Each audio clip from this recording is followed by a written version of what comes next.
I always believed that trust wasn't something you gave. It was something you built, one small moment at a time. Every morning coffee, every shared laugh, every quiet goodnight. They were the bricks of our life together.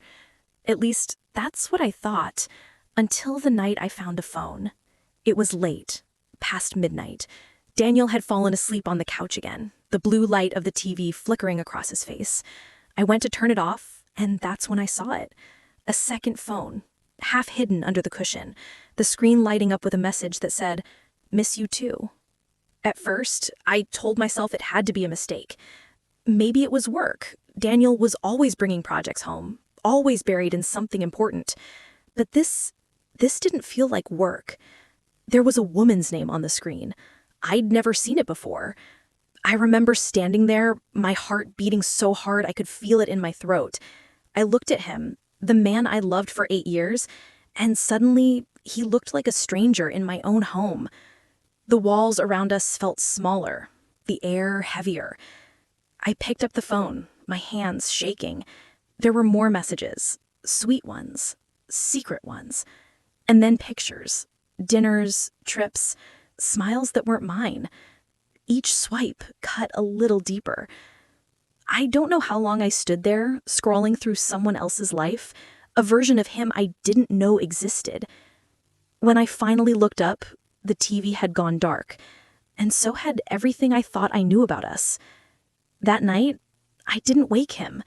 I just stood in the doorway and whispered to myself, "Don't fall apart yet, Emma. Not yet." The next morning, I woke up before him, something I rarely did. The phone was gone. He was making coffee in the kitchen, humming like nothing had changed.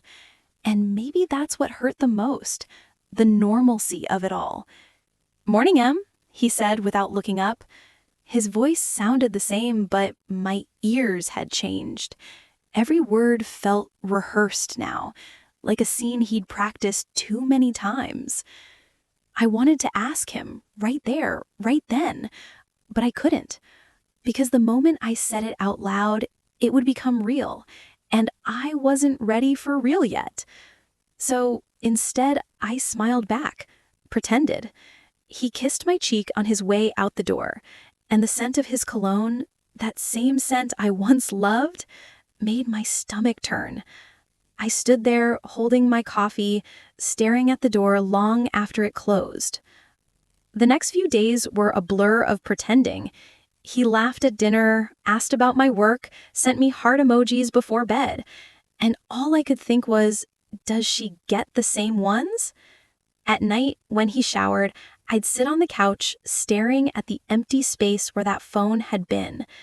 I checked his bags, his car, even the drawer in his study. Nothing. He was careful now. Too careful.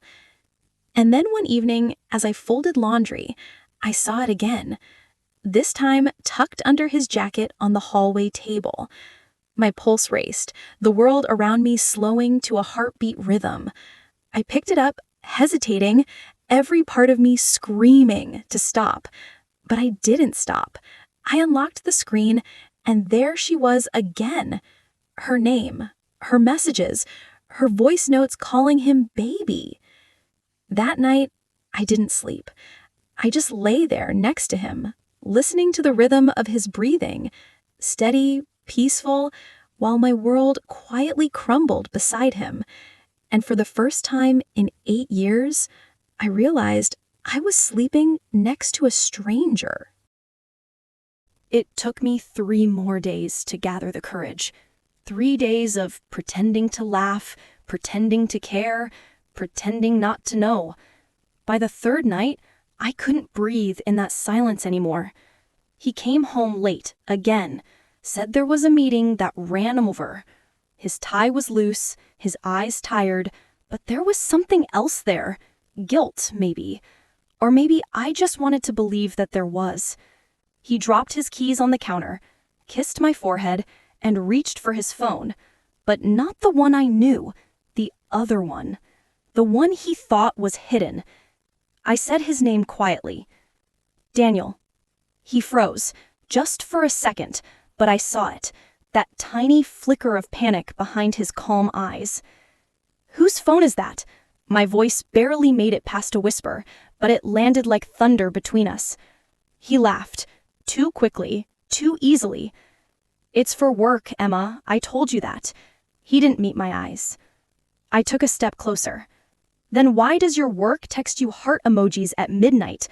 The words hung there, sharp, trembling, real. For a moment, he said nothing, just looked at me like he was deciding which lie to choose next. Then he sighed, shaking his head. "You shouldn't have gone through my things." That was it. Not an apology, not an explanation, just blame. And in that instant, I knew I wasn't standing in front of the man I married. I was standing in front of the man he'd been hiding all along. "I trusted you," I said, my voice cracking. "I gave you every part of me, and you still found a way to lie." He stayed silent, his eyes cold, as if my pain was an inconvenience. I walked past him, my legs shaking, my heart numb. Behind me, he muttered, "It's not what you think," and I stopped, turned slowly, and said, "Then tell me what it is, Daniel. Tell me what hurts worse than knowing you stopped loving me." He didn't answer, and in that silence, that cold, heavy silence, I finally heard the truth I'd been avoiding. It wasn't that he lied, it's that he didn't care anymore that I knew. After that night, something inside me shifted. I didn't cry, I didn't scream, I just stopped waiting. Stopped waiting for him to explain, to feel sorry, to make it make sense. Because deep down, I knew he never would. We still lived under the same roof, but the silence between us became its own kind of language. Dinners were short, conversations colder. He still smiled, still went to work, still said, "Love you," on his way out the door, like a reflex, not a feeling. And I let him, because I'd already started saying goodbye in my head. At night, I'd lie in bed beside him and make lists in my mind. Things I'd take with me. Things I'd leave behind. The photo albums, my grandmother's ring, the coffee mugs we bought on our honeymoon. Little pieces of a life that was ending quietly. I started spending more time outside. Walks in the park, long drives with no destination. For the first time in years, I was alone with my thoughts, and it was terrifying how loud they were. But in that noise, I found something I hadn't felt in a long time, myself. One evening, I came home and found him sitting in the living room, staring at the wall. His phone, the other one, was on the table face down. He looked up and said, "Emma, we can fix this." And I almost laughed. "Fix what, Daniel?" I asked softly. "The lie? The distance?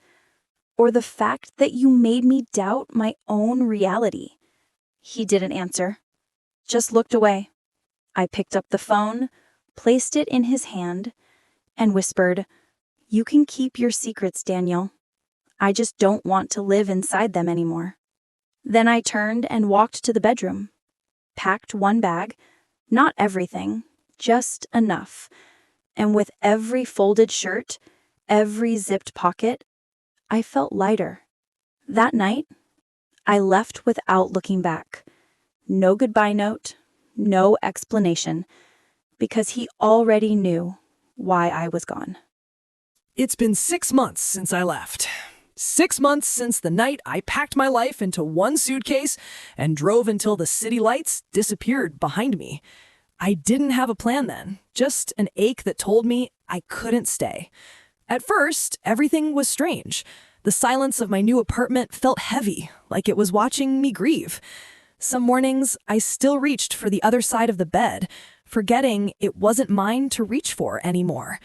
But over time, the silence stopped hurting. It started to sound like something else, like peace. I began doing little things again.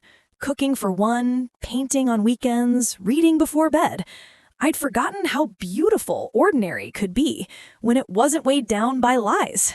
Sometimes people ask if I'd take him back, if he came knocking on my door saying all the right words. I smile and say no, because once someone teaches you what betrayal sounds like, you never mistake it for love again. I still believe in love, just not the kind that needs secrets to survive. Real love doesn't hide behind locked screens and half-truths. It shows up, it stays. It's honest, even when it hurts. Sometimes when the rain hits my window late at night, I remember who I was before him. Quiet, hopeful, a little naive. And then I think of who I am now. Stronger, wiser, still hopeful, but never naive again. If you asked me what freedom sounds like, I'd say it sounds like the door closing behind you for the last time. And the silence that follows, when you finally realize it's not empty, it's yours. This is Emma Hale, and this was the story of how I lost everything I thought I needed to find the peace I truly deserved.